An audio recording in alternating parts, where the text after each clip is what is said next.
అత్యుత్తమ ప్లేస్మెంట్స్ తో ఎంఎన్సీ కంపెనీలలో ఉద్యోగమే లక్ష్యమా? ఇంజనీరింగ్ చదవాలనే మీ పిల్లల కలని కేజీ రెడ్డి కాలేజ్ తో నిజం చేసుకోండి.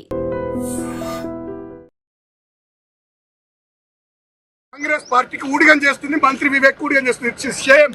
నేను 10 ఏళ్ళు గవర్నమెంట్ నడిపిన, 5 ఏళ్ళు ఎంపీ, 5 ఏళ్ళు ఎమ్మెల్యే, గవర్నమెంట్ విప్పు. నేను ఇట్లా చేయాలి, ఇట్లా వాడాలి. మీ పోలీసులను మిస్టర్ రాజ్ కుమార్, వెంకటేశ్వర్ గారు, రాజశేఖర్, నేను అందరినీ చూస్తున్నాను. నేను పోలీసు వాళ్ళను మళ్ళా 2 ఏళ్ళకి గవర్నమెంట్ వస్తుంది, మళ్ళా వస్తుంది గవర్నమెంట్, గుర్తుపెట్టుకోండి. మళ్ళా గవర్నమెంట్ వస్తుంది.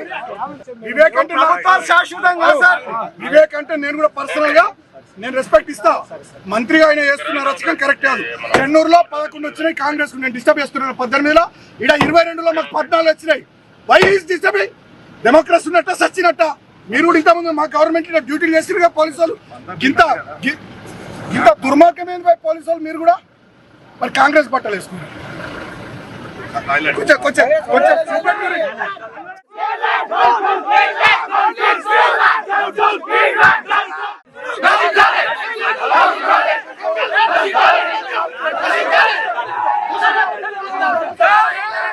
మున్సిపాలిటీ ఎన్నికలు కొన్ని చోట్ల రసవత్తరంగా జరిగినప్పటికీ కూడా కొన్ని చోట్ల మాత్రం లాఠీ చార్జ్ కి కూడా దారి తీసినటువంటి పరిస్థితి.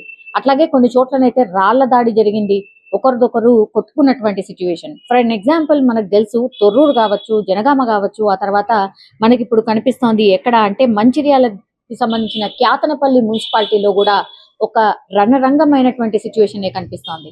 ఏకంగా బాల్క సుమన్, ఆయన మాజీ ఎంపీ, మాజీ ఎమ్మెల్యే, ఆయన మా అభ్యర్థులను ఎట్లా మీరు రానివ్వరు, కిడ్నాప్ చేస్తారు, పోలీసులు ఎందుకు ప్రభుత్వానికి పూర్తిగా అనుకూలంగా మాట్లాడుతున్నారు, పోలీసులు డైరెక్ట్ గా కాంగ్రెస్ పార్టీ కండువా కప్పుకొని రండి, అసలు ఈ వివక్ష ఏంది, ఇంత అన్యాయం ఏంది అని బాల్క సుమన్ కొంత దురుసుగానే మాట్లాడినటువంటి పరిస్థితిని మనం చూస్తూ ఉన్నాం.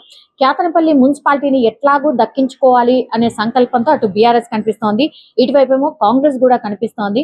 కాంగ్రెస్ ని లీడ్ చేస్తున్నటువంటి ఎంపీ ఎవరైతే ఉన్నారో వివేక్ వెంకటస్వామి, ఒకనొక స్టేజ్ లో అయితే వివేక్ వెంకటస్వామికి సంబంధించిన వెహికల్ మంత్రి కాన్వాయ్ మీదనే రాళ్ల దాడి, కోడిగుడ్లతోని దాడి చేసినటువంటి సిచ్యువేషన్ ని కూడా చూస్తాం.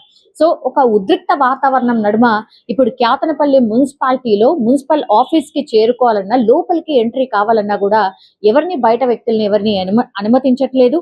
అట్లాగే క్యాతనపల్లి మున్సిపాలిటీని పూర్తి స్థాయిలో కాంగ్రెస్ పార్టీ కైవసం చేసుకోవాలని వీళ్ళు చూస్తూ ఉన్నారు. అటువైపు ఏమో బీఆర్ఎస్ మా సంఖ్యాబలమే ఎక్కువ కాబట్టి మేమే కైవసం చేసుకుంటదని బీఆర్ఎస్ పార్టీ అటు పూర్తి స్థాయిలో బాల్క సుమన్ హయాంలో ప్రయత్నాలు చేస్తున్నటువంటి పరిస్థితి. ఒక్కసారిగా నిన్ననే యాక్చువల్లీ ఈ మున్సిపాలిటీకి సంబంధించి పూర్తిగా చైర్మన్ ని ఎన్నుకోవాల్సి ఉంది, కానీ ఉద్రిక్త పరిస్థితులు నిన్న కూడా అలాగే ఉన్నాయి.